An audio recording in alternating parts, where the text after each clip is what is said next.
দর্শক, প্রধান উপদেষ্টার সাথে সংলাপ শেষে মাহমুদুর রহমান মান্না এই মুহূর্তে সাংবাদিকদের সাথে কথা বলছেন। আমরা সরাসরি চলে যাচ্ছি সেখানে।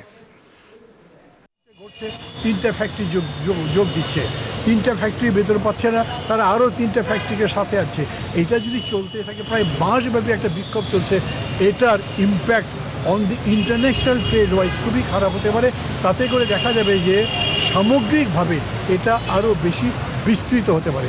যাতে এটা হতে না পারে, বিশেষ করে প্রয়োজন বোধে সরকার যাতে শ্রমিকদের আশ্বস্ত করতে পারেন যে তারা তাদের টাকা পাবেন, বকেয়া পাবেন, তাদের যেটা পাওনা সেটা দরকার হলে সরকার সাহায্য করবেন। আমরা এরকম বলেছি, প্রয়োজন যদি হয় তাহলে আপনারা তার জন্য লোন দেন, ঋণ দেন, মালিকদের দেন, কিংবা যাতে শ্রমিকদের কাছে পৌঁছায়, তারা ভয়ে না থাকেন, তারা যাতে কাজে যুক্ত থাকেন।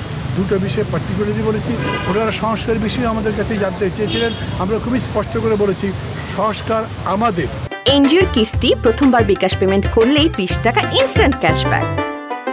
আমাদের রাজনৈতিক দলগুলো থেকে, এবং আরও পার্টিকুলারলি যদি বলি তাহলে আমরাই আজকে যারা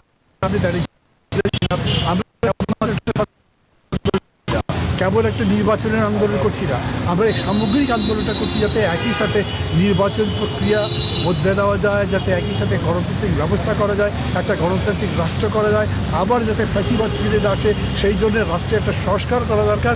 এবং সংস্কার কর্মসূচি এই কারণেই আমাদের বিশেষ গুরুত্ব দিয়ে আমরা প্রথম থেকে বলে এসেছি।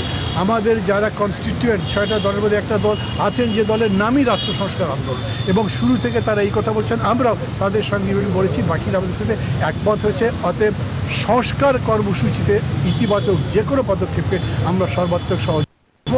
এবং আমরা